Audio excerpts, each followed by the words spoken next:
السلام علیکم ورحمۃ اللہ وبرکاتہ۔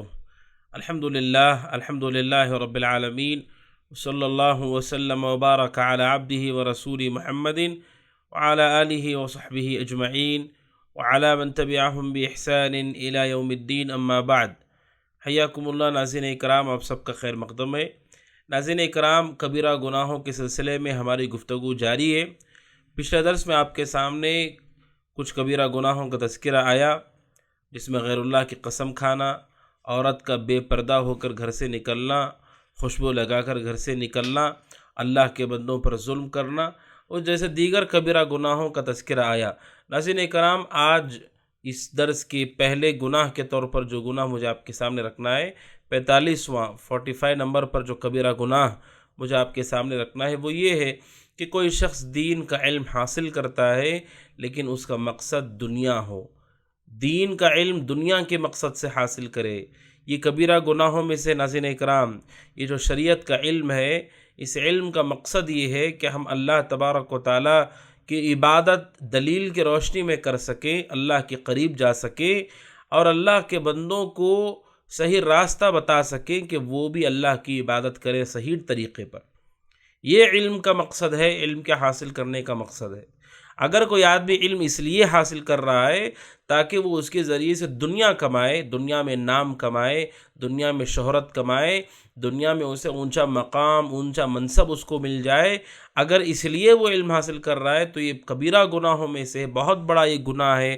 پیارے رسول نے فرمایا علیہ الصلاۃ والسلام، کعب بن مالک کی روایت ہے، سنن ترمذی حدیث نمبر 2654 اور ابن ماجہ 253 اور شیخ البانی رحمۃ اللہ علیہ صحیح الجامع میں سے نقل کیا ہے 6383۔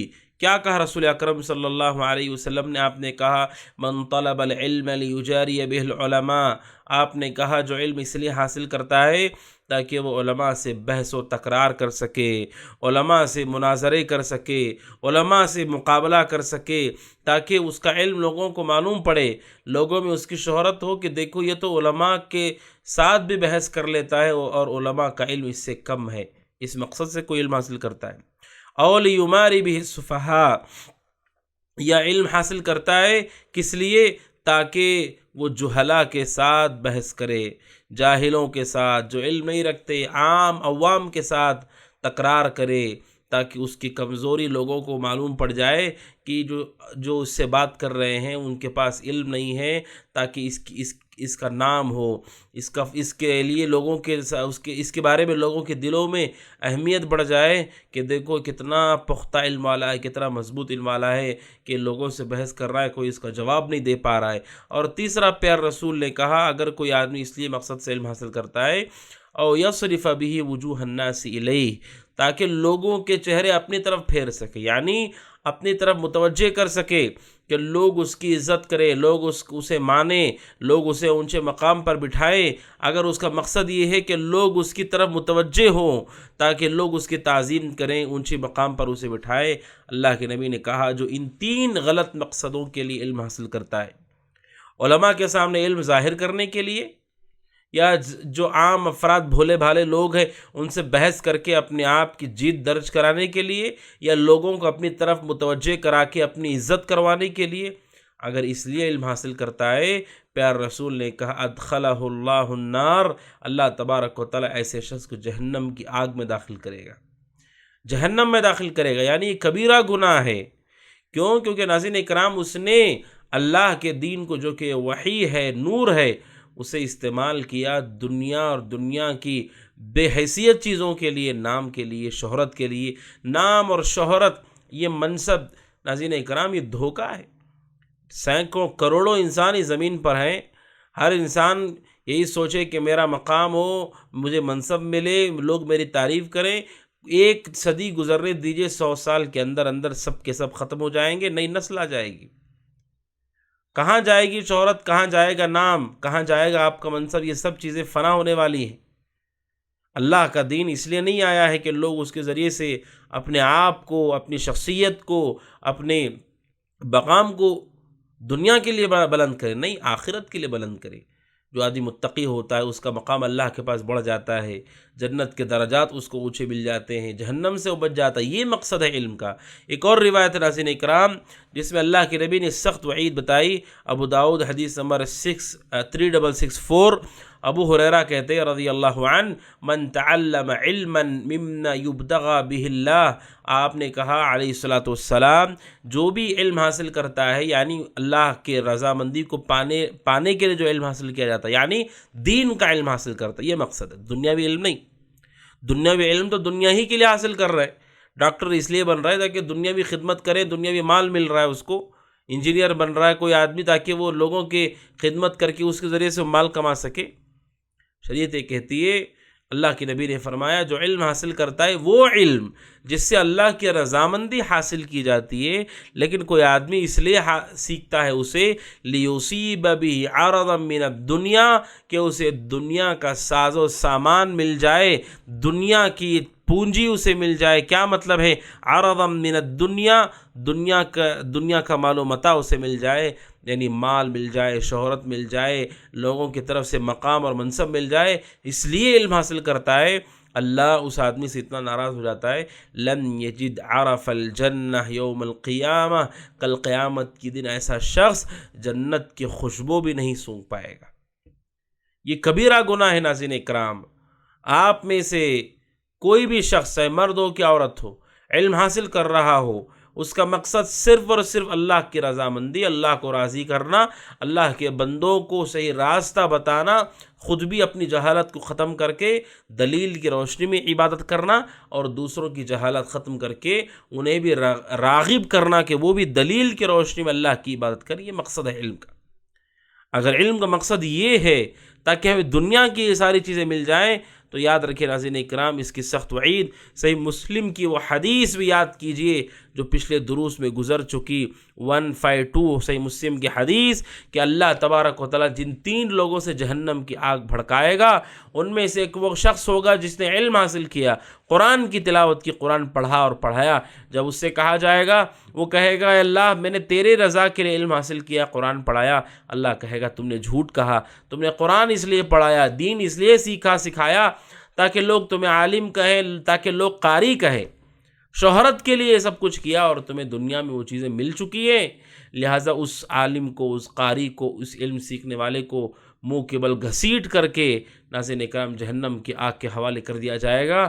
یعنی یہ کبیرہ گناہوں میں سے ہے کہ کوئی آدمی اللہ کے دین کو سیڑھی بنا کر کے اس پر پیر رکھ کر کے دنیا کی اونچائی پانا چاہتا ہے، جبکہ یہ محترم علم ہے، یہ رسی ہے اللہ کی، اسے پکڑ کر آپ کو اللہ تبارک و تعالیٰ تک پہنچنا ہے، اس کی رضامندی کو پانا ہے، اس کی جنت کو پانا ہے، اس کی مغفرت کو پانا ہے، اس کی رضامندی کو پانا ہے، اس کے رسول کے طریقے کے مطابق عبادت کرنی ہے، اس کے رسول کی صحبت آپ کو مل جائے، یہ خواہش ہونی چاہیے، نار جہنم سے آزاد ہو جائے، یہ خواہش ہونی چاہیے، ہمارا علم آخرت کا ذخیرہ بن جائے۔ جتنے لوگ دین سیکھ رہے ہیں مجھ سے، یا دعوتی کام میں جتنے لوگ میرے ساتھ جڑے ہوئے ہیں، وہ سب میرے لیے آخرت کا ذخیرہ ہو، یہ مقصد ہو ناظرین اکرام۔ اس کے علاوہ اگر دینی علم کا مقصد دنیا ہے، دنیا کی پونجی ہے، تو یہ وہ گناہ ہے جو کبیرہ گناہ ہے۔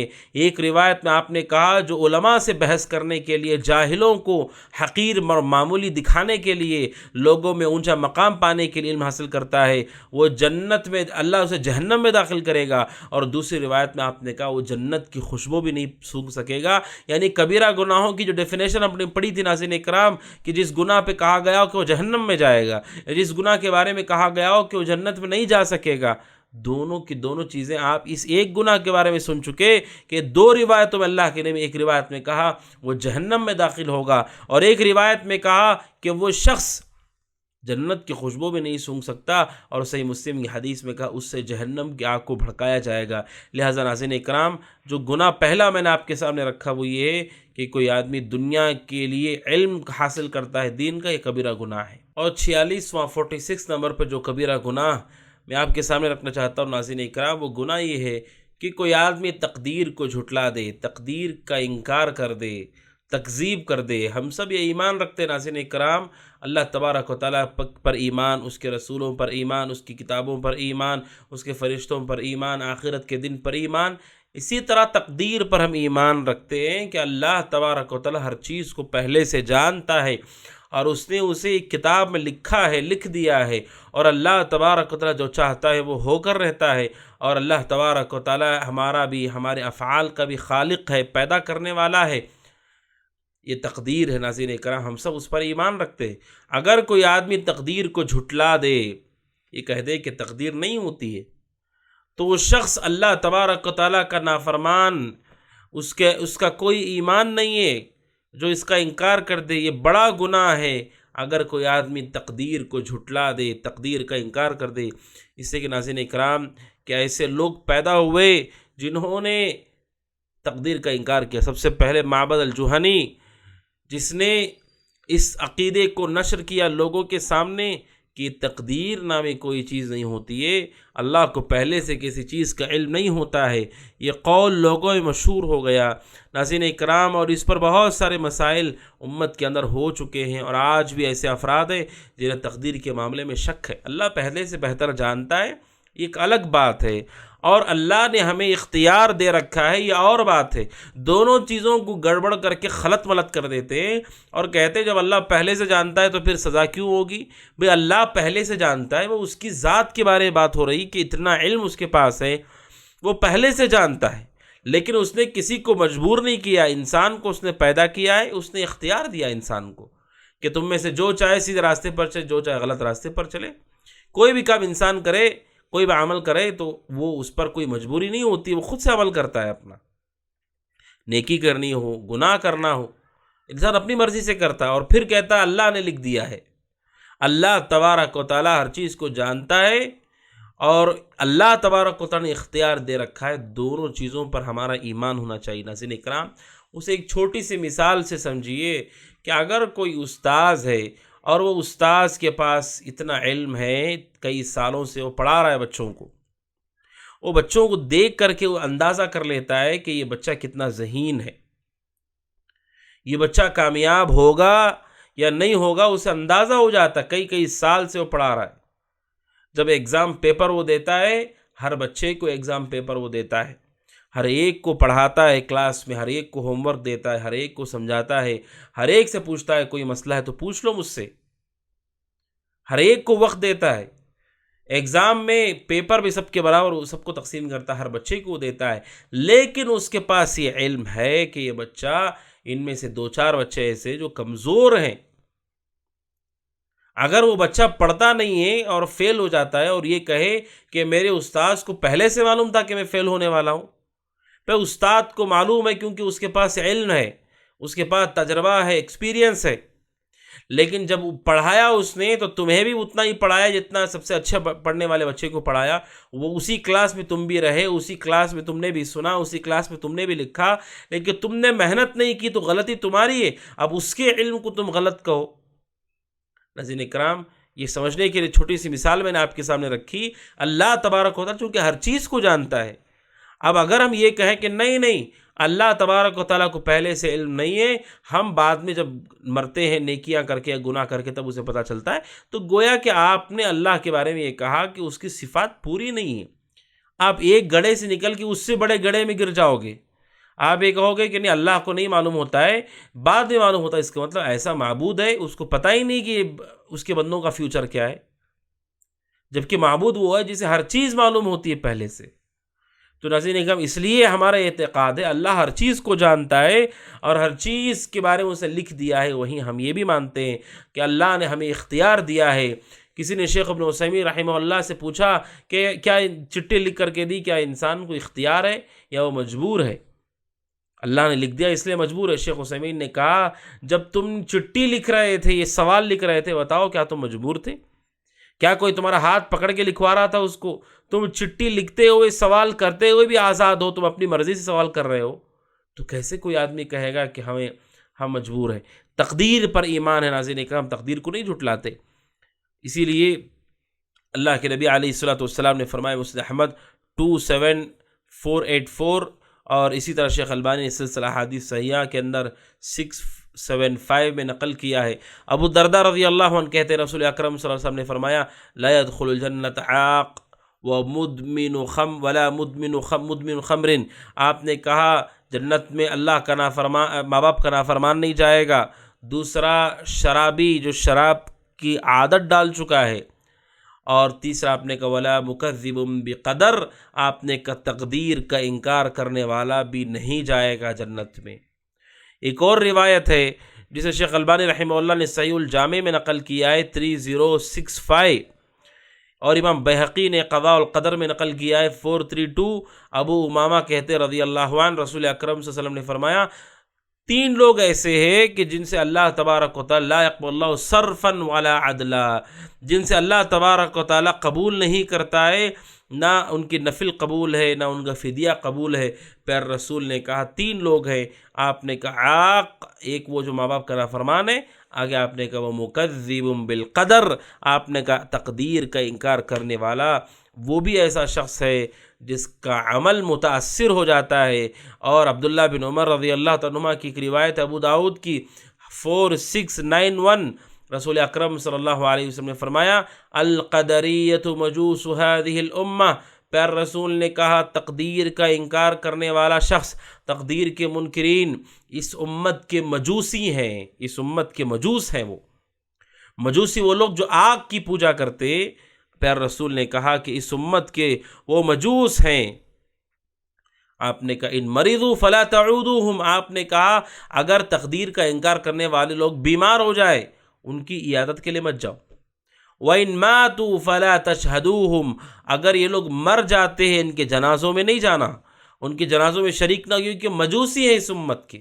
مجوسی کون ناظرین اکرام؟ جن کا یہ عقیدہ ہوتا ہے کہ اچھائی کا ایک خدا ہے، برائی کا ایک خدا ہے، روشنی اور اندھیرا، وہ دو خداؤں کو مانتے ہیں، دو معبودوں کو، جھوٹے معبودوں کو مانتے ہیں. ابھی تقدیر کا انکار کرنے والا ہے، اس نے کیا کیا ناظرین اکرام؟ چونکہ اس کا بھی معاملہ یہ ہو گیا کہ وہ کہتا ہے کہ ہاں اچھائی تو اللہ کی طرف سے ہے، لیکن جو گناہ ہے، گناہ کے بارے میں وہ یہ نہیں مانتا ہے. اس کا مطلب یہ ناظرین اکرام کہ اس کے ایمان کے اندر خلل ہے. اللہ تبارک و تعالیٰ کی ذات کو وہ ادھورا مانتا ہے، اس کی صفت کو وہ ناقص اور کم مانتا ہے. اسی لیے پیار رسول نے کہا کہ اس امت کے مجوسی ہیں وہ. اور ایک اور روایت ہے رسول اکرم صلی اللہ علیہ وسلم نے فرمایا، سلسلہ حدیث صحیحہ 2748، انس رضی اللہ تعالیٰ عنہ کہتے ہیں کہ میری امت کے 2 گروہ ایسے ہیں جو حوض کوثر پر نہیں آئیں گے. حوض کوثر سے جو رسول اکرم صلی اللہ علیہ وسلم کا حوض ہوگا، سب سے بڑا حوض جس کا پانی شہد سے زیادہ میٹھا اور وہ دودھ سے زیادہ سفید ہوگا، اور جو ایک مرتبہ اس حوض کا پانی پی لے گا، حوض کوثر کا، کبھی اس کو پیاس نہیں لگے گی. اللہ کے نبی نے فرمایا وہ میرے حوض سے بھی محروم ہو جائیں گے. وَلَا يَدْخُلَانِ الْجَنَّةَ، اور جنت میں بھی نہیں جا سکیں گے. آپ نے کہا القدریہ، ان میں سب سے پہلے قدریہ وہ لوگ جنہوں نے اللہ تبارک و تعالیٰ کی تقدیر کا انکار کیا، تقدیر کو جھٹلا دیا. ایک اور روایت ناظرین اکرام جس میں ہمیں بتایا گیا کہ تقدیر کے مسائل پہ بحث نہ کرو، اور خاص طور پر اعتراض کرنے کی نیت سے پریشان ہو کر گویا کہ آپ انکار کرنا چاہتے ہیں، گویا کہ آپ دین اسلام سے بیزار ہو گئے، ایسے نیت سے کبھی بحث مت کیجیے، آپ کا ایمان خطرے میں پڑ جائے گا.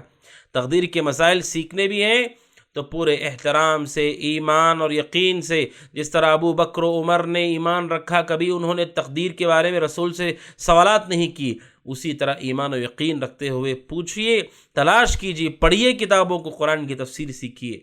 لیکن اعتراض کرتے ہوئے ایک دوسرے کو گویا کہ ہم پھنسانا چاہتے ہیں، اس نیت سے کبھی بحث مت کیجیے. اللہ کے نبی نے کیا کہا؟ ایک روایت ابو ہریرہ رضی اللہ عنہ کی، اور اس روایت کو شیخ البانی رحمہ اللہ نے صحیح الجامع 226 میں نقل کیا ہے، اور اسے امام حاکم نے اپنی مستدرک میں نقل کیا ہے.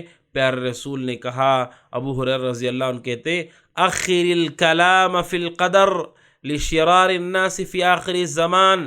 پیارے رسول نے اپنے صحابہ سے کہا کہ تقدیر پر گفتگو کو تاخیر کر دو، ڈھکیل دو دور. اس امت آخری زمانے کے بدترین لوگوں کے لیے اس بحث کو چھوڑ دو. اس بحث کو امت کے بدترین لوگوں کے لیے چھوڑ دو. یعنی صحابہ سے آپ نے کہا تم بحث مت کرو، کیونکہ اس امت کے بدترین لوگ ہیں جو اس پر بحث کریں گے، تکرار کریں گے، جھگڑے کریں گے. یہ تکرار اور جھگڑے کے لیے نہیں ہے ناظرین اکرام. تقدیر یہ اللہ تبارک و تعالیٰ کا راز ہے مخلوق کے درمیان. ایمان رکھو اور اپنی ایمان کی کسوٹی پر مضبوطی سے قائم رہو اللہ کے علم کے بارے میں کہ اس نے ہر چیز کو لکھ دیا ہے، ہر چیز کو وہ جانتا ہے، جو چاہے وہ کرتا ہے. وہ ایمان رکھو کہ اس نے ہمیں مجبور نہیں کیا، ہم پہ ظلم نہیں کیا، ہمیں پورا اختیار دے رکھا ہے. ہر ایک چیز ہم اپنی مرضی سے کھاتے ہیں، مرضی سے سوتے ہیں، جب جاگنا چاہے جاگ جاتے، جب سونا چاہے سو جاتے ہیں. یہ بھی ایمان رکھو. اور پیارے رسول نے کہا اس پر بحث کرنے نہ کرو اور اسے برے لوگوں کے لیے چھوڑ دو. اس کا مطلب ہے ناظرین اکرام جو ان مسائل پہ بحث کرتے ہیں برے لوگ ہیں. تو ناظرین اکرام یہ کبیرہ گناہ ہے تقدیر کا انکار، تقدیر کو جھٹلا دینا. 47واں گناہ ہے ناظرین اکرام، 47 نمبر پر جو کبیرہ گناہ مجھے آپ کے سامنے رکھنا ہے وہ ہے ناظرین اکرام الدیاثہ. دیاثہ کا مطلب ہے ناظرین اکرام وہ شخص جو دیوث ہے. دیوث کون ہے؟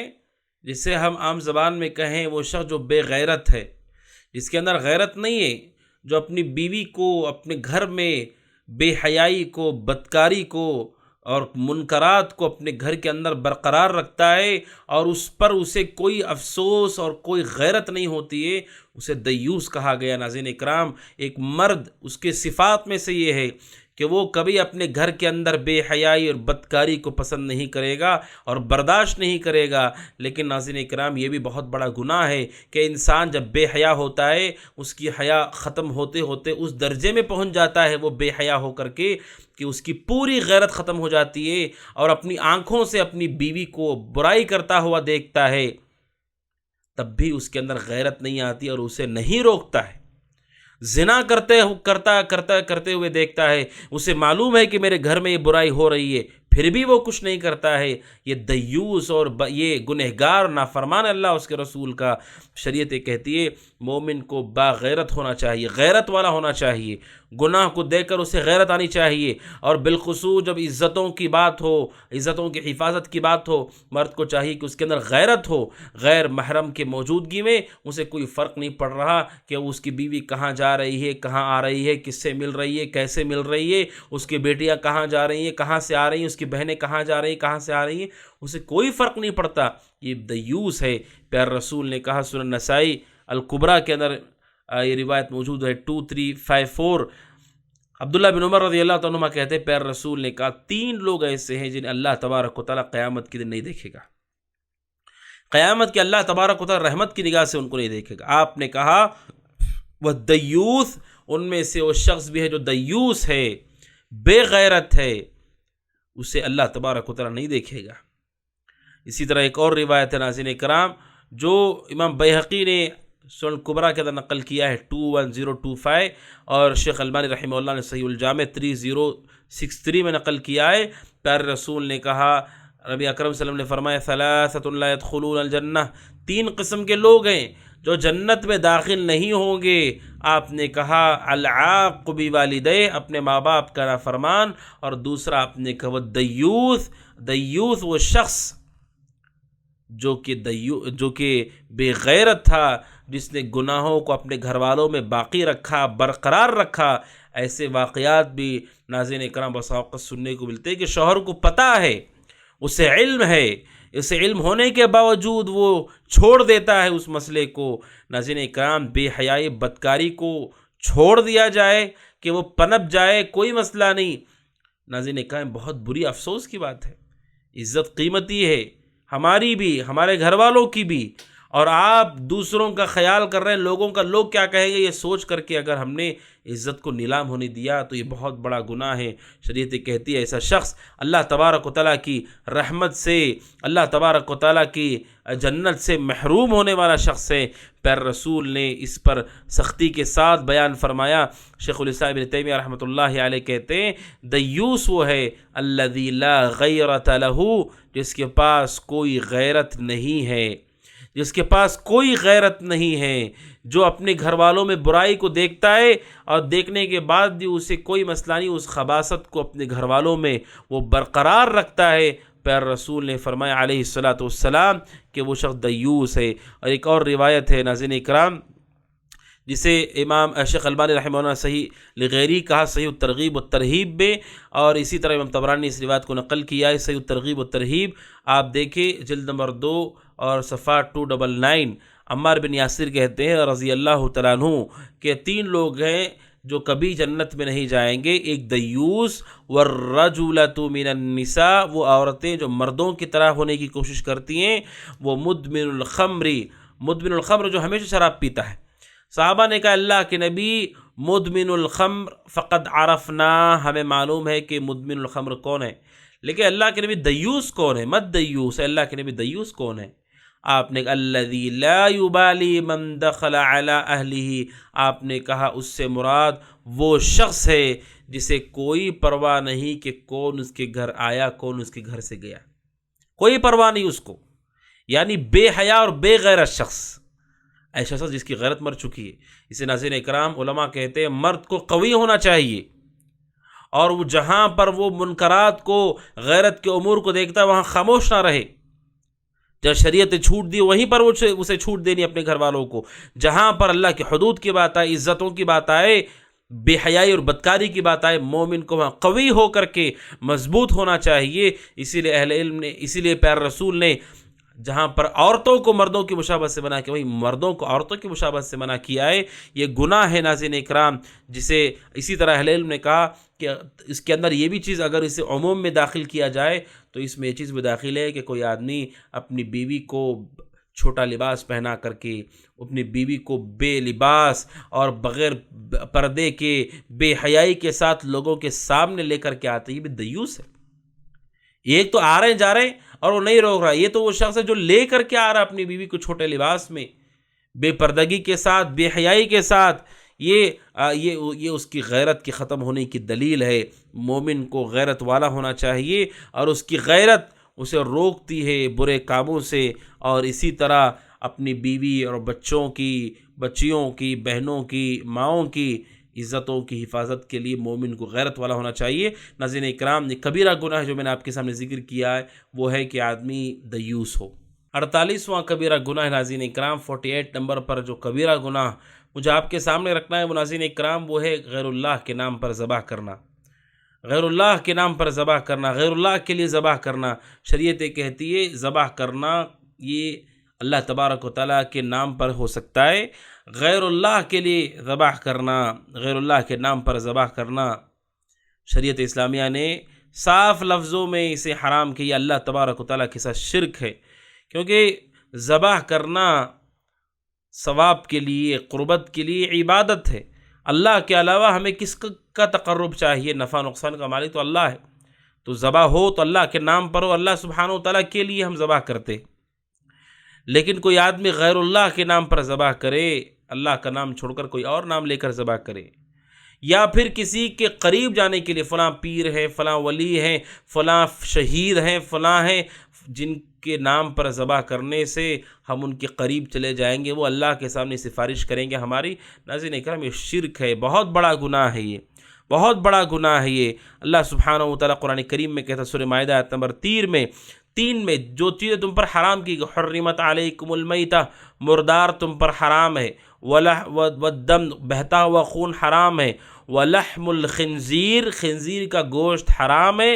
خنزیر کے گوشت کے بعد چوتھے نمبر پہ اللہ کہتا ہے وما اہل لغیر اللہ بہ، جو غیر اللہ کے لیے ذبح کیا گیا ہو۔ کیا مطلب ہے اس کا؟ جو بتوں کے لیے، طاغوت کے لیے ذبح کیا گیا ہو۔ اہل، احلال کہتے ہیں اپنی آواز کو بلند کرنا۔ مشرکین جب ذبح کرتے تھے اپنے معبودوں کے لیے، اپنی آواز کو بلند کرتے تھے ان کا نام لے کر کے، اللہ سبحانہ و تعالیٰ نے کہہ دیا واضح الفاظ وما اہل لغیر اللہ بہ، جو غیر اللہ کے لیے ذبح کیا گیا ہو اس کا مقصد غیر اللہ کے قریب جانا ہو، غیر اللہ کو خوش کرنا ہو، چاہے وہ انسان ہو، مرا ہوا انسان ہو، یا کوئی معبود ہو، کوئی پتھر ہو، جیسے نصارہ کرتے ہیں، جانور کو ذبح کرتے ہیں۔ ان کی نیت کیا ہوتی ہے؟ ناظرین اکرام، ذبح کیا جائے اللہ تبارک و تعالیٰ کا نام لے کر، اور تقرب اللہ تبارک و تعالیٰ کا ہمیں حاصل کرنا ہے۔ کوئی مہمان آ گئے، ہم ذبح کرتے جانور اللہ کا نام لے کر کے، اور ہمارا مقصد یہ ہوتا ہے کہ میں مہمان نوازی کروں تاکہ اللہ خوش ہو جائے۔ ہم یہ نہیں نیت سے ذبح کرتے کہ اب میں ذبح کروں گا تو مہمان مجھے نفع نقصان دیں گے، مجھے بیماریوں سے شفا دیں گے، نہیں، یہ مقصد ہمارا نہیں ہوتا ہے۔ ناظرین اکرام، یہ کبیرہ گناہ ہے غیر اللہ کے لیے ذبح کرنا۔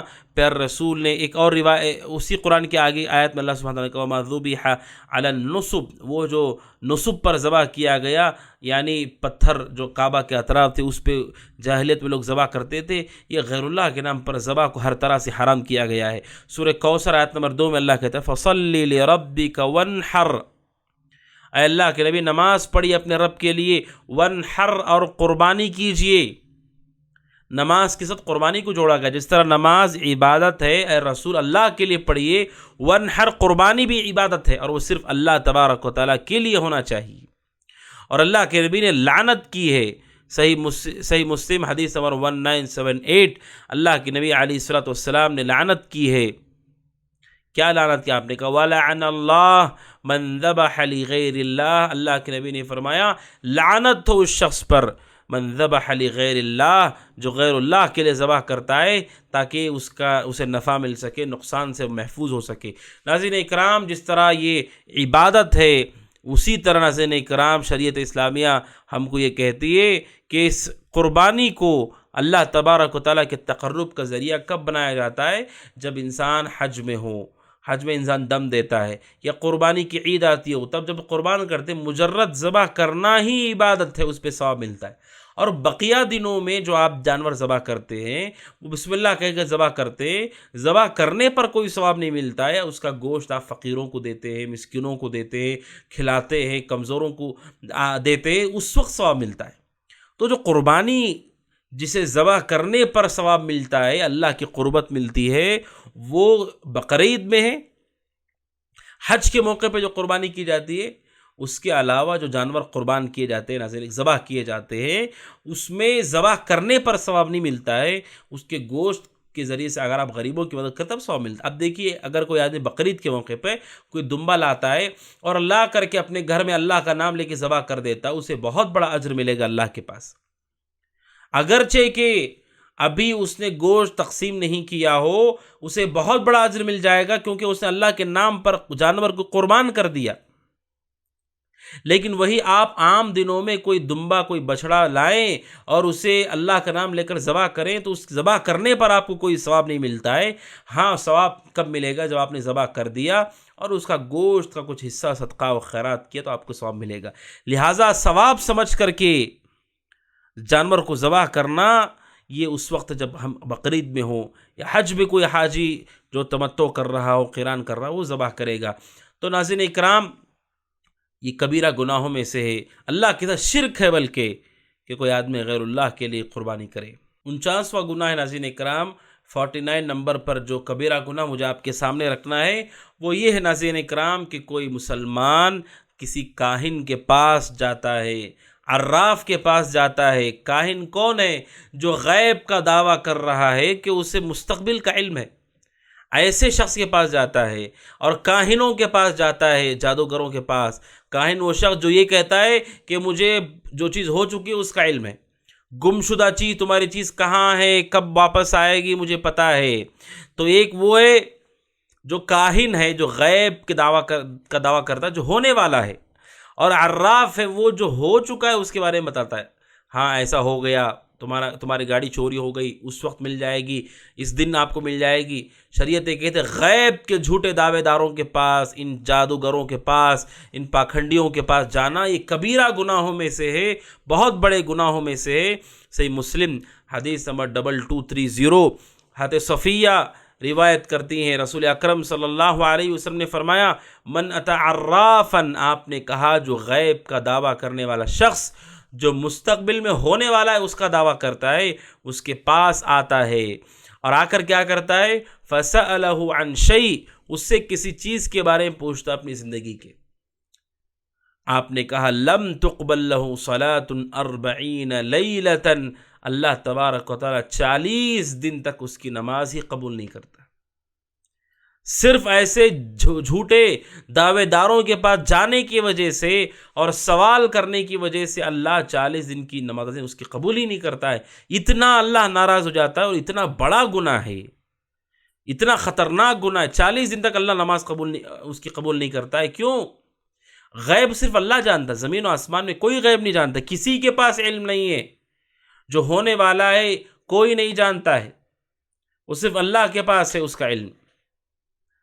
اسی لیے ایک اور روایت ہے، جس روایت کو شیخ البانی رحمہ اللہ نے صحیح الجامع میں نقل کیا ہے 5940، اور اسی طرح سے امام خلال نے سنہ میں سے نقل کیا ہے 1398. ابو ہریرہ رضی اللہ تعالیٰ عنہ کہتے ہیں رسول اکرم صلی اللہ علیہ وسلم نے فرمایا من اتاک عرافا او کاہنا، جو جادوگروں کے پاس، اس طرح سے غیب کے دعویٰ کرنے والوں کے پاس آتا ہے، قسمت معلوم کرنے والوں کے پاس آتا ہے، فصدقہ فیما یقول، اور اس کی بات کو سچ مان لیتا ہے، سچا جانتا ہے کہ ہاں یہ جو کہہ رہا ہے یہ بات میں سچا ہے، فقد کفر بما انزل علی محمد، اس نے کفر کر دیا اس شریعت کا جو محمد پہ اتری ہے علیہ الصلاۃ والسلام. اس نے کفر کر دیا، یعنی اس کا کیا ایمان بچا رہا؟ اگر وہ یہ مان لے کہ ہاں اس کے پاس یہ علم ہے، تو پھر اس نے اللہ تبارک و تعالیٰ کی غیب پر غیب، یہ جو اللہ کا خاصہ ہے، اللہ کی صفت ہے کہ غیب اللہ ہی جانتا، اس کا انکار کر دیا اس نے. ناظرین اکرام، یہ کبیرہ گناہ ہے کہ کوئی آدمی ایسے مستقبل اور قسمت کے جانکاری کا دعویٰ کرنے والوں کے پاس کبھی نہ جائے. ہاتھوں کی لکیریں دیکھ کے قسمت معلوم کرنے کی کوشش کرتے ہیں. آپ سوچو ان لکیروں میں کیا لکھا ہے؟ تقدیر تو لوح محفوظ میں لکھی ہوئی ہے، ان لکیروں میں کچھ نہیں ہے. کوئی نہیں جانتا ہے، قرآن مجید کے بقول کوئی نہیں جانتا کہ وہ کب تک جیے گا، کوئی نہیں جانتا کب اس کی موت آئے گی، کہاں اس کی موت آئے گی، کیا کل وہ کمائے گا. یہ کسی کو علم نہیں، کسی کے پاس کا علم نہیں. دنیا میں اتنے بڑے بڑے دعوے دار موجود ہیں، ان سے کوئی پوچھے اس زمین پہ جو بڑے بڑے حادثات ہو رہے ہیں، بڑے بڑے واقعات ہو رہے ہیں، پورے کا پورا شہر جل کر کے راکھ ہو جا رہا ہے، بڑی بڑی ٹرینیں پٹری سے اتر جا رہی ہیں اور لوگ ہلاک ہو جا رہے ہیں، دھماکے ہو رہے ہیں. اگر دنیا میں ایک انسان بھی ایسا موجود ہے جو آنے والے وقت کو دیکھ پا رہا ہو، تو وہ ایسا شخص موجود ہو، اگر ایسا شخص موجود ہے تو پھر دنیا کا سب سے قیمتی شخص وہ ہوگا، اور وہ لوگوں کو بڑی بڑی پریشانیوں سے بچا سکتا ہے. یہ جتنے لوگ بیٹھے ہیں دین کے نام پر جو قسمت کا دعویٰ کر رہے ہیں، پوچھو ان سے جو آنے والے واقعات ہیں کیسے ہو جا رہے ہیں. جب انہیں علم ہے، اگر انسانیت ان کے دلوں میں ہے، تو کیوں وہ لوگوں کو نہیں بتا رہے کہ وہ انسان نہیں ہے، کہ وہ جانور ہیں؟ جب انہیں معلوم ہے کہ کل پرسوں پورے کا پورا شہر تباہ ہونے والا ہے، پورے گاؤں میں زلزلہ آنے والا ہے، سمندر میں طغیانی آئے گی، کشتیاں ڈوب جائیں گی، ہزاروں لوگ مارے جائیں گے، جب انہیں علم ہے اس کا، پھر کیوں نہیں لوگوں کو آگاہ کر رہے وہ؟ اس کا مطلب کوئی نہیں جانتا ہے. جتنے ملک اس زمین پر موجود ہیں، ہر ملک کے اندر دعوے دار، ایسے جھوٹے دعوے دار، جتنے بھی غیب کے دعوے دار لوگ موجود ہیں، کوئی ایک بھی اپنی بات میں سچا ہوتا تو پھر پوری دنیا کا نظارہ ہی الگ ہو جاتا. ناظرین اکرام، یہ غیب اللہ کے ساتھ خاص ہے، کوئی نہیں جانتا ہے، حتیٰ کہ رسول بھی نہیں جانتے غیب کو کہ کیا ہونے والا ہے. رسول اکرم صلی اللہ علیہ وسلم کو بھی اس کا علم نہیں تھا. پیارے رسول نماز پڑھا رہے تھے، بخاری کی حدیث ہے، اللہ کے نبی صلی اللہ علیہ وسلم جب نماز پڑھا رہے تھے تو اللہ کے نبی نے دوران نماز اپنا جوتا نکال کر کے پھینک دیا. اللہ کے نبی صلی اللہ علیہ وسلم نے دوران نماز اپنا جوتا نکال کر کے پھینک دیا. اللہ کے نبی صلی اللہ علیہ وسلم کے صحابہ نے بھی نماز کے حالت میں اپنے جوتے نکال دیے. یہ صحیح بخاری کی حدیث ہے، حدیث نمبر نبی اکرم صلی اللہ علیہ وسلم نے، ابو داؤد کی حدیث 650، پیر رسول نے اپنے جوتے نکال دیے. صحابہ نے پوچھا رسول نے صحابہ سے پوچھا نماز کے بعد، تم لوگوں نے کیوں اپنے جوتے نکال دیے؟ کہا اللہ کے نبی، ہم نے دیکھا آپ نماز کی حالت میں اپنے جوتے نکال رہے ہیں تو ہم نے بھی نکال دیا. اللہ کے نبی نے کہا میرا معاملہ یہ ہے کہ جبریل میرے پاس آئے اور آ کر کے کہا اللہ کے نبی آپ کے جوتے میں کچھ گندگی لگ گئی ہے، اس لیے میں نے جوتا نکال دیا. آپ سوچئے کہ پیارے رسول کو نہیں معلوم کہ ان کے جوتوں کے اندر گندگی لگ گئی ہے. غیب کوئی نہیں جانتا ناظرین اکرام، لہٰذا ایسے جھوٹے دعوے داروں سے ہوشیار رہیے، چوکنا رہیے. نہ کوئی پرندہ، نہ کوئی طوطا ایسا ہے، نہ کوئی انسان ایسا ہے جو غیب جانتا ہو، جو مستقبل جانتا ہو، جو فیوچر جانتا ہو. قسمت کیا ان کی نہیں ہوتی جن کے ہاتھوں میں لکیریں ہی نہیں ہیں، جن کے ہاتھ ہی نہیں ہیں؟ کیا ان کی قسمت نہیں ہوتی ہے؟ یہ ساری چیز جھوٹ ہے، دجل ہے، فریب ہے۔ شریعت کہتی ہے بہت بڑا گناہ کرے گا کوئی شخص اگر کوئی ان لوگوں کے پاس جائے اور جا کر کے صرف سوال کر دے، اللہ 40 دن تک ان کی نمازوں کو قبول نہیں کرتا۔ اگر ان کی بات کو سچ مان لیں یہ کفر ہے، شریعت کا انکار ہے۔ تو ناظرین اکرام، یہ کبیرہ گناہ ہے، اس لیے اس گناہ سے ہمیں بچنا چاہیے۔ 50واں کبیرہ گناہ ہے ناظرین اکرام، 50 نمبر پر جو گناہ مجھے آپ کے سامنے رکھنا ہے وہ ہے ناظرین اکرام ذو الوجہین، وہ شخص جو دو چہرے والا ہے۔ کیا مطلب ہے ناظرین اکرام دو چہرے والا؟ ایسا شخص جو دو زبانیں، دو چہرے رکھتا ہے اور ہر ایک کے پاس ان کے پاس ایسے جاتا ہے گویا کہ انہی میں سے ہے، اور دوسرے کے پاس جاتا ہے گویا کہ انہی میں سے ہے، اور ہر ایک سے وہ گفتگو کرتا ہے جو ان کے موافق ہو، اگرچہ کہ وہ حرام ہے۔ ہر ایک سے ایسے بات کرتا ہے جیسے اسے پسند ہے، اور دونوں کے درمیان وہ ہوتا ہے۔ ناظرین اکرام، ایسا شخص جس کے دو چہرے ہوں اس کا نقصان بہت زیادہ ہوتا ہے کہ وہ بسا اوقات دونوں کے پاس ہوتا ہے اور دونوں کی خبریں یہاں سے وہاں نقل کر دیتا ہے، اور دونوں کے سامنے رہ کر کے جھوٹ بولتا ہے، اور دونوں کو دھوکہ دیتا ہے، اور دونوں سے فائدہ اٹھاتا ہے۔ منافقین کی صفات میں سے ذکر کیا گیا ہے۔ قرآن کریم کہتا ہے سورہ بقرہ آیت نمبر 40 کے اندر، قالوا انا معکم انما نحن مستہزئون وَإِذَا خَلَوْا إِلَىٰ شَيَاطِينِهِمْ۔ قرآن کہتا ہے جب اپنے شیطانوں کے پاس جاتے ہیں، کفار میں منافقین جب کفار کے پاس جاتے تو کہتے ہیں ہم تمہارے ساتھ ہیں، ہم تمہاری طرف ہیں، اور مسلمانوں سے کہتے ہیں انا معکم، ہم تمہارے ساتھ ہیں، ہم تو مذاق کرنے والے لوگ ہیں۔ یعنی کفار ان کے ساتھ جاتے تو کہتے ہیں ہم تمہارے ساتھ ہیں، مسلمان ہیں تو مسلمانوں کہتے ہیں ہم تمہارے ساتھ ہیں، تمہارے بھائی ہیں۔ اور ان کا مقصد یہ تھا ناظرین اکرام تاکہ بھرپور فائدہ ان کو مل سکے، یہاں سے مال غنیمت بھی مل جائے، وہاں سے کفار کی طرف سے بھی مال مل جائے۔ ایسے لوگ جو ظاہر اور باطن دونوں کو بدل بدل کر کے لوگوں کے سامنے آتے ہیں، ان کا ظاہر کچھ اور ہے، باطن کچھ اور ہے، لیکن وہ چہرے بدل بدل کر کے آتے ہیں۔ ناظرین اکرام، وہ باطل پر، جھوٹ پر ہوتے ہیں، اور ان کے وجہ سے بہت بڑا فساد، بہت بڑا بگاڑ، حتیٰ کہ اس کے ذریعے سے بہت ساری خبریں یہاں وہاں ہو جاتی ہیں۔ شریعت کہتی ہے مومن کو دو چہرے والا نہیں ہونا چاہیے۔ اسی لیے پیار رسول نے کہا، صحیح بخاری کی حدیث ہے، حدیث نمبر 7179 اور صحیح مسلم 2526، ابو ہریرہ کہتے ہیں رضی اللہ عنہ کہ انہوں نے رسول اکرم صلی اللہ علیہ وسلم کہتے ہوئے سنا، ان شر الناس ذو الوجہین، سب سے بدتر آدمی بے شک وہ ہے جس کے دو چہرے ہیں، الذی یاتی ہؤلاء بوجہ، جو ان کے پاس ایک چہرہ لے کے آتا ہے، وہ ہؤلاء بوجہ، اور دوسروں کے پاس دوسرا چہرہ لے کے جاتا ہے، کیونکہ یہ باطل پر ہے۔ اگر انسان منکر سے روک نہیں سکتا ہے، گناہ سے روک نہیں سکتا، کم از کم آپ گناہ سے دور رہیے، دل سے برا جانیے، ان کے ساتھ اس گناہ میں پڑ جائیں اور یہاں آنے کے بعد ان کے ساتھ بھی واقع ہو جائیں، یہ بہت بڑا نقصان ہے۔ ناظرین اکرام، ایک اللہ کے نبی نے علیہ الصلوۃ والسلام سب سے بدتر انسانوں سے کہا، لیکن شریعت کہتی اگر اصلاح کے لیے مومن اچھے طریقے سے جاتا ہے اور اچھی گفتگو کر کے سمجھاتا ہے، کوئی حرج نہیں۔ اگر اصلاح مقصد ہے، دو گروہ ہو جائیں، خاندان میں دو ٹکڑے ہو جائیں، دونوں کے پاس جا کر کے اچھی گفتگو کر کے پیار محبت سے سمجھا دے، صلح کرا دے، کوئی حرج نہیں۔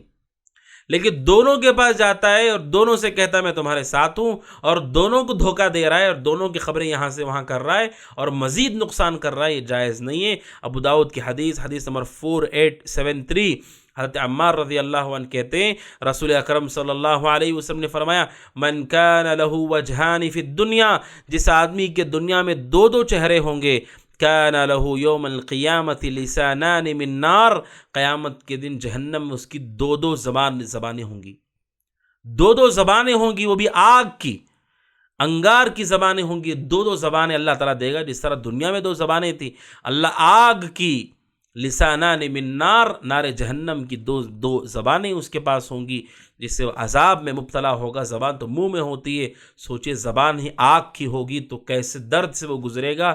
شریعت کہتی ہے مومن کو چاہیے کہ اس کے پاس دو واضح راستے ہیں، ایک گناہ کا راستہ ہے، باطل کا راستہ، اس میں تباہ ہو جائے گا، دوسرا راستہ نیکی کا، خیر کا، اس میں وہ کامیاب ہو جائے گا۔ اب دونوں کے درمیان ایک راستہ وہ نکال رہا ہے کہ یہاں گیا تو یہاں اور وہاں گیا تو وہاں، برے لوگوں کے ساتھ برا اور اچھے لوگوں کے ساتھ اچھا، اور دونوں کو ظاہر کرتا ہے کہ میں ایک دوسرے تمہارے ساتھ ہوں، ان کے ساتھ نہیں، ان سے کہتا ہے میں تمہارے ساتھ ہوں، ان کے ساتھ نہیں۔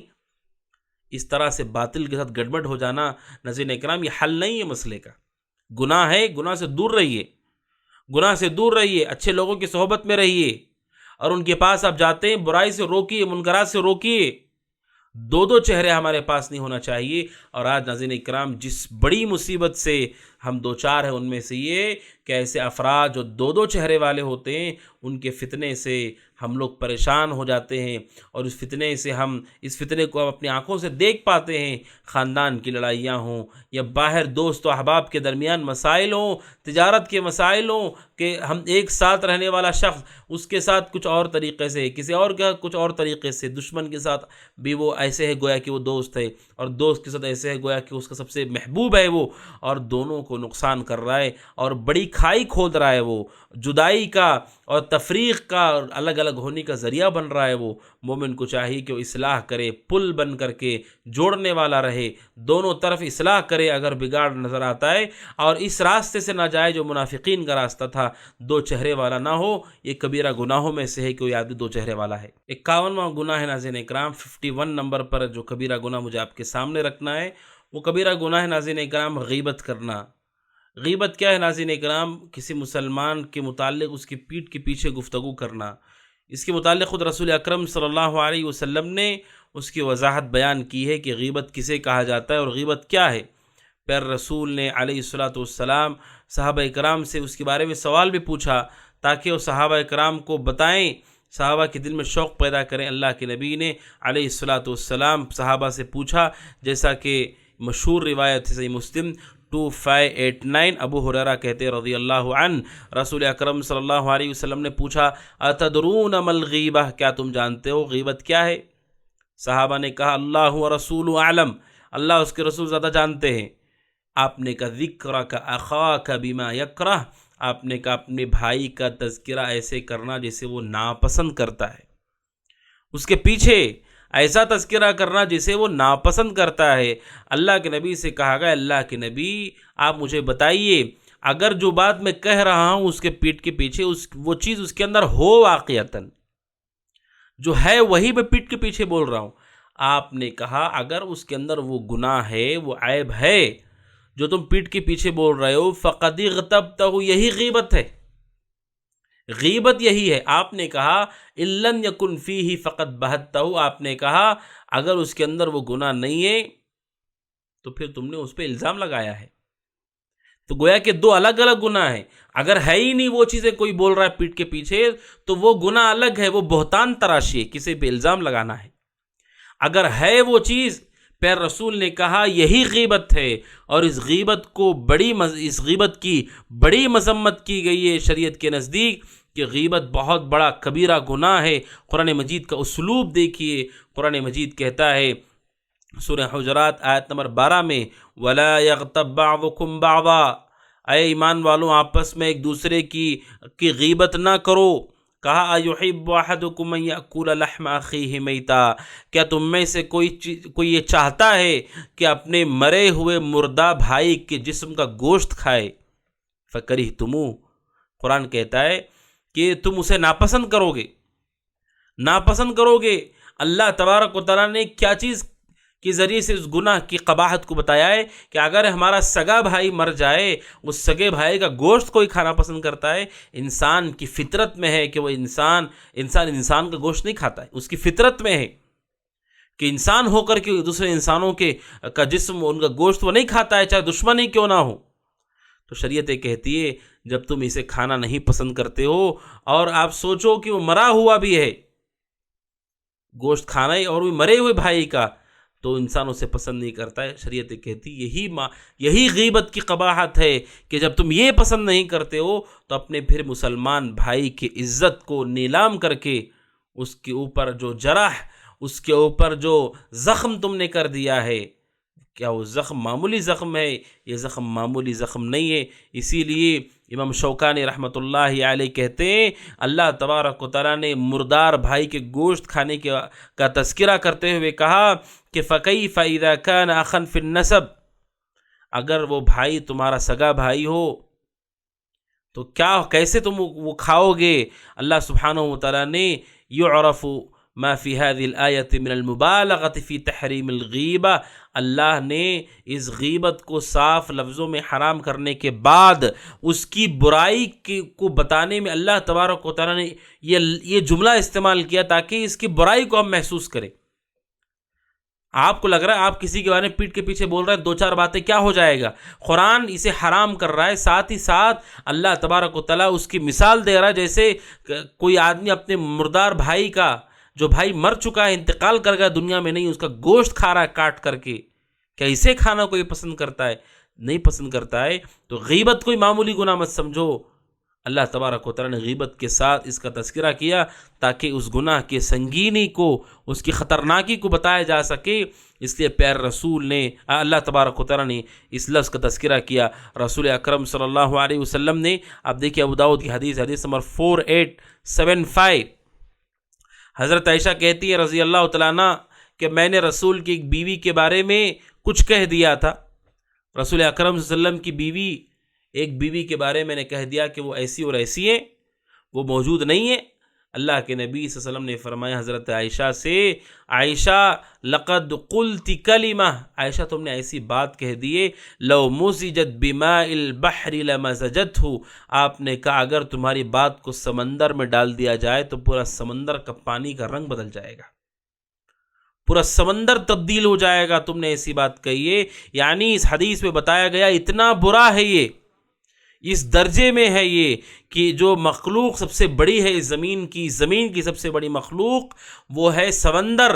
جب ایک کلمہ جو کسی کے پیچھے کہا جائے، وہ ایک کلمہ پورے سمندر کو گندا کر سکتا ہے، تو آپ سوچئے کہ ایک کلمے کے بجائے پوری مجلسوں میں تذکرہ کرنا کسی مسلمان کا، پیٹھ پیچھے برائی اس کے بیان کرتے رہنا کتنا بھیانک ہے۔ ایک کلمہ حضرت عائشہ نے کہہ دیا، آپ نے کہا یہ کلمہ سمندر میں اگر ڈال دیا جائے پورا سمندر کا پانی تبدیل ہو جائے گا، گندا ہو جائے گا۔ یعنی اس کی قباحت کی وجہ سے غیبت بہت بڑا گناہ ہے، بہت بری بلا ہے یہ۔ لیکن افسوس کی بات یہ ہے، یہ وہ گناہ ہے جو سب سے زیادہ کیا جاتا ہے۔ اللہ کے ساتھ شرک کے بعد سب سے زیادہ کیا جانے والا گناہ غیبت ہے۔ ناظرین اکرام، کوئی مجلس ایسی نہیں، کوئی محفل ایسی نہیں، کوئی گھر ایسا نہیں جو اس گناہ سے، اس مصیبت سے پاک ہو، چاہے علم والا ہو، چاہے بغیر علم والا ہو، چاہے متقی ہو، چاہے پرہیزگار ہو، چاہے کوئی بھی ہو۔ کون ہے جو اس زمانے میں اس مصیبت سے بچا ہوا ہے؟ ناظرین اکرام، اللہ کے نبی نے تو کیا سعت وعید سنائی، ابو داؤد حدیث نمبر 4878، اللہ کے نبی فرماتے ہیں جب مجھے معراج کرائی گئی، انس بن مالک رضی اللہ عنہ کہتے ہیں مررت بقوم، میں ایسے لوگوں کے پاس سے گزرا، اغفار من نحاس، تانبے کے ان کے ناخن تھے، بڑے بڑے ناخن، یخمشون بها وجوہہم، ان ناخنوں سے وہ اپنے چہرے کو نوچ رہے تھے، وہ صدورہم، اپنے چہرے اور سینے کا گوشت نکال رہے تھے۔ صحابہ نے پوچھا، اللہ کے نبی کہتے ہیں میں نے جبریل سے کہا جبریل یہ کون لوگ ہیں جو اپنے ناخنوں سے، جو تانبے کے ناخن بنائے اللہ نے، اسی ناخنوں سے اپنا چہرہ نوچ رہے ہیں، اپنے سینہ نوچ رہے ہیں؟ جبریل نے کہا ہؤلاء، یہ وہ لوگ، الذین یأکلون لحوم الناس، جو لوگوں کا گوشت کھاتے تھے، ویقعون فی اعراضہم، ان کی عزتوں میں پر گفتگو کرتے تھے، یہ وہی لوگ ہیں، یہ وہی لوگ ہیں جو لوگوں کی عزتوں سے کھلواڑ کرتے تھے، ان کی گوشت کو کھاتے تھے۔ اس لیے اللہ نے وہ سزا دی ہے، اپنے چہرے کو نوچیں گے وہ جس طرح کسی کی عزت دنیا میں نوچی تھی، اب مرنے کے بعد ان کے لیے سزا یہ ہے جہنم میں اپنے چہرے کو نوچیں گے۔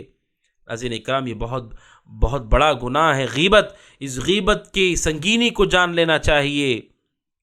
اسی لیے بعض سلف کہتے ہیں،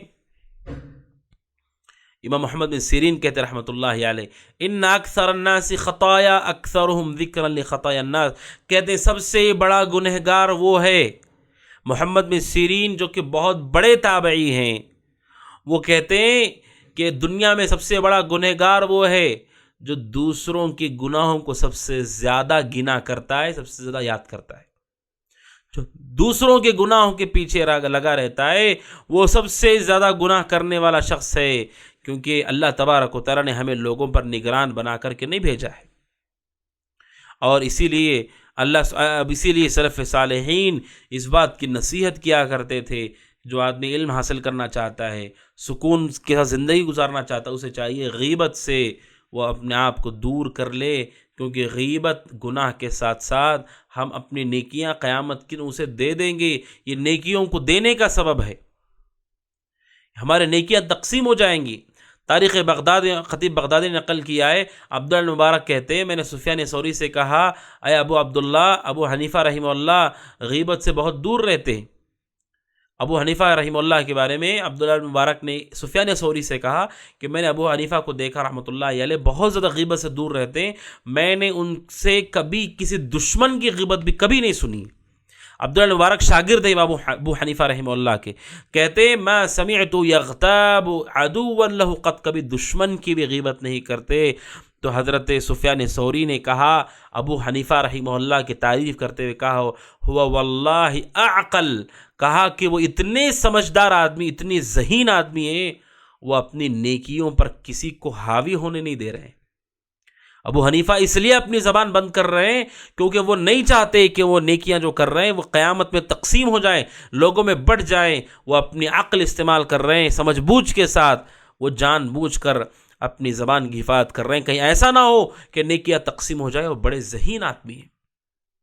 تو میرے بھائیوں، یہ کبیرہ گناہ ہے کہ کوئی آدمی کسی مسلمان کا تذکرہ اس کے پیٹھ کے پیچھے کرے جس سے اسے برا لگے، اس کے جسم کے بارے میں، اس کی دینداری کے بارے میں، اس کی گناہوں کے بارے میں، اس کی بیوی کے بارے میں، اس کے بچوں کے بارے میں، اس کے والدین کے بارے میں، اس کی اولاد کے بارے میں، اس کی سواری کے بارے میں۔ علماء نے کہا کسی چیز کے بارے میں مسلمان کی، اس کی اولاد کے بارے میں بولنا بھی غیبت ہے، اس کی سواری کے بارے میں ایسا بولنا جس سے اسے برا لگے وہ غیبت ہے۔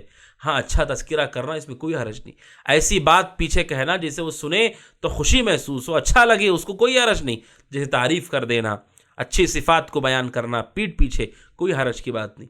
لیکن برائی کا تذکرہ نہ اس کا، نہ اس سے جڑی ہوئی کسی بھی چیز کا، اس کے لباس کا، اس کے رنگ کا، اس کے جوتوں کا، اس کے چپل کا، اس کے گھر کا، اس کے محلے کا، جس سے اسے برا لگے، کسی کے بارے میں اس کے پیٹھ کے پیچھے نہیں بولنا چاہیے۔ ناظرین کرام، یہ بہت بڑا گناہ ہے، لیکن وہیں پر ایک ایسی اہم بات ہے جو ضروری ہے، اگر دین کی بات ہو، اگر کوئی آدمی گمراہ ہو گیا ہے اور اس نے امت کو گمراہ کیا ہے، اس کی گمراہی سے آگاہ کرنے کے لیے اس کا پیٹھ پیچھے تذکرہ کرنا جائز ہے، صحیح ہے، درست ہے، تاکہ امت اس سے بچی رہے، اس کے شر سے دور رہے۔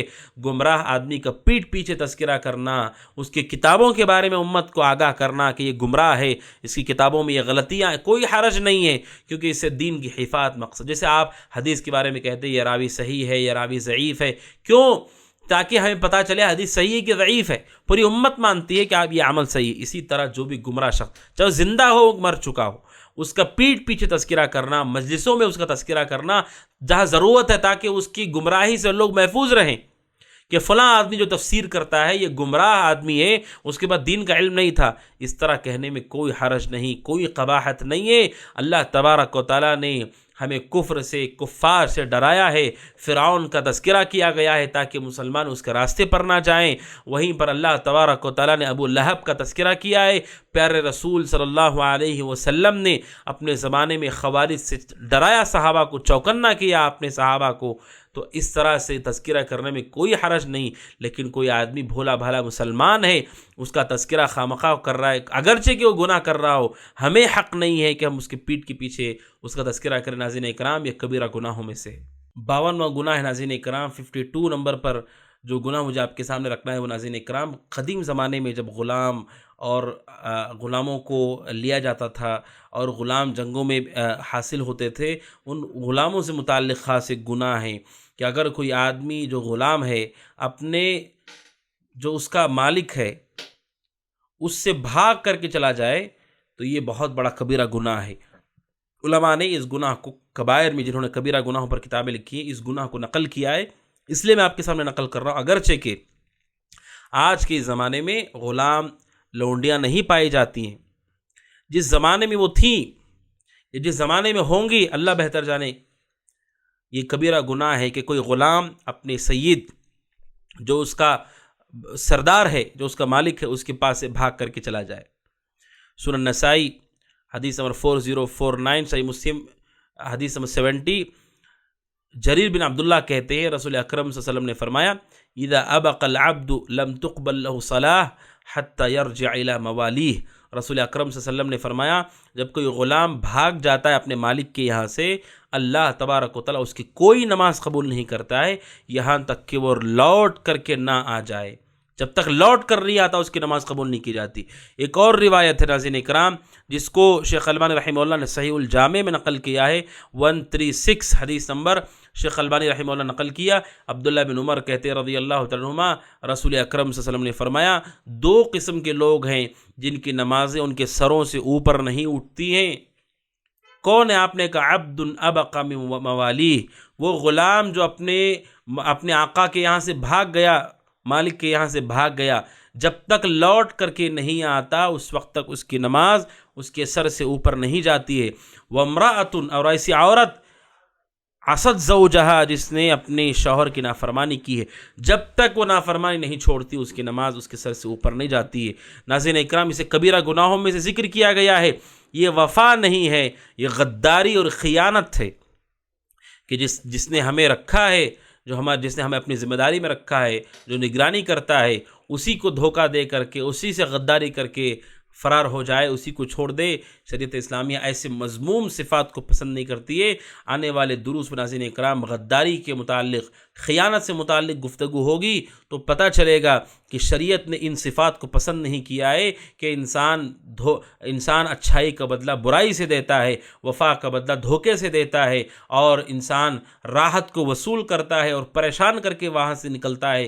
یہ صفات بڑے مذموم ہیں، شریعت نے اسے پسند نہیں کیا۔ اسی کے ضمن میں یہ کبیرہ گناہ ہے کہ اگر غلام اپنے مالک کے یہاں سے بھاگ جائے، جس نے اسے پناہ دی ہے، محفوظ رکھا ہے، اس کی نگرانی کر رہا ہے، اسی کے پاس سے بھاگ کر کے اسے پریشانی میں مبتلا کر دے، اس کے مال کو ضائع کر دے، ناظرین اکرام ایک کبیرہ گناہوں میں سے ہے۔ تو آج کے اس درس میں ناظرین اکرام میں نے آپ کے سامنے چند کبیرہ گناہوں کا تذکرہ کیا۔ اللہ سبحانہ تعالیٰ سے دعا ہے کہ اللہ سبحانہ تعالیٰ ان تمام کبیرہ گناہوں سے اور ہر صغیرہ گناہ سے بچنے کی ہم سب کو توفیق عطا فرمائے، اور اللہ سبحانہ تعالیٰ جب تک دنیا میں رکھے ایمان پر رکھے، عمل صالح پر رکھے۔ اگلے درس میں ناظرین اکرام اور مزید کبیرہ گناہوں کی تفصیل آئے گی، اگلے درس سے ملاقات ہوگی۔ ھذا وصلی اللہ وسلم علی نبینا محمد وعلی آلہ وصحبہ اجمعین۔ السلام علیکم ورحمۃ اللہ وبرکاتہ۔